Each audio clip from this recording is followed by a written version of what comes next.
Hi friends, welcome back to Sri Jaya health kitchen. இன்றைக்கி நம்ம சேனலில் பேபி பொட்டேட்டோ ஃப்ரை எப்படி செய்கிறதுன்னு சொல்லி பார்க்க போகிறோம்.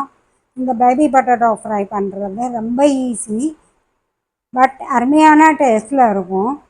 சரி, இந்த பேபி பொட்டேட்டோ ஃப்ரையை ஈஸியாக டேஸ்ட்டாக எப்படி செய்கிறதுன்னு சொல்லி பார்க்கலாமா?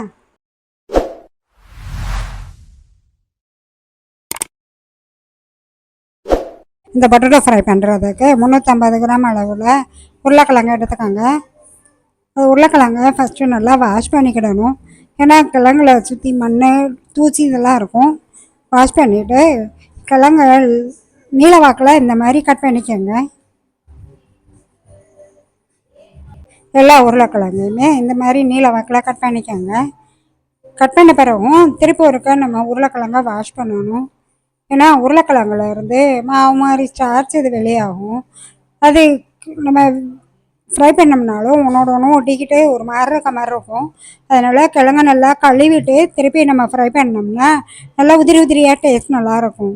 இப்போ ஒரு ஃப்ரைங் பேனில் 2 டேபிள் ஸ்பூன் அளவுக்கு எண்ணெய் ஊற்றி ஹீட் பண்ணிக்கோங்க. எண்ணெய் ஹீட் ஆன பிறகு தான் நம்ம அறுத்து வச்சுருக்கிற உருளைக்கிழங்க ஆட் பண்ணணும். உருளைக்கிழங்கு போட்டதும் ஒரு நிமிஷம் வதக்கிட்டு உப்பு மட்டும் ஃபஸ்ட்டு ஆட் பண்ணிக்கணும். ஏன்னா உப்பு போட்ட உடனேயும் கிழங்குல இருந்து தண்ணிலாம் வெளியே வர ஆரம்பிக்கும். அந்த தண்ணியிலே வதக்கலாம். இப்போ கொஞ்சம் நேரம் மூடி வச்சு வேக வைங்க.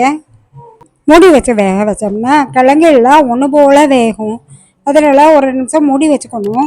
மூடி வச்சுட்டு திருப்பி ஒரு 2 நிமிஷம் கிண்டி விட்டுக்கோங்க. கொஞ்சம் தண்ணியில் இல்லாத மாதிரி இருக்கும்போது 1 டீஸ்பூன் மிளகாத்தூள், 1/2 டீஸ்பூன் சீரகத்தூள், 1/4 டீஸ்பூன் மிளகுத்தூள் மட்டும் போட்டுக்கோங்க. போட்டுட்டு எல்லாம் நல்லா மிக்ஸ் ஆகிற மாதிரி நல்லா கிண்டி விட்டுக்கிடணும். மசால் பொடி போட்டதும் எல்லா பக்கமும் நல்லா மிக்ஸ் ஆகிற மாதிரி கிளறி விட்டுட்டு திருப்பி ஒரு 5 நிமிஷம் மூடி வச்சு வேக வைக்கணும். அப்படின்னா உருளைக்கிழங்கோட மிளகாப்பொடி எல்லாமே நல்லா மிக்ஸ் ஆயிரும். அடுத்து மூடி வைக்க வேணாம். அடுத்து மூடி வச்சிங்கன்னா ட்ரையாக வராது. இப்போ உருளைக்கிழங்க மூடி வைக்காமல் ஸ்டவ்வை மீடியம் ஃப்ளேம்லேருந்து லோ ஃப்ளேமில் வச்சுட்டு ஒரு 2 நிமிஷத்துக்கு ஒருக்கா கிண்டி விட்டுக்கிட்டே இருங்க. ஒரு 5 இல்லை 10 நிமிஷத்தில் ரெடி ஆகிடும். இந்த மாதிரி தனித்தனியாக ஒட்டாமல் பார்க்கவே அழகாக இருக்கும். டேஸ்ட்டுமே நல்லாயிருக்கும். இது சாம்பார் சாதம், ரச சாதம், தயிர் சாதம் எல்லாத்துக்குமே அருமையான சைடிஷ். நீங்கள் செய்து பாருங்கள்.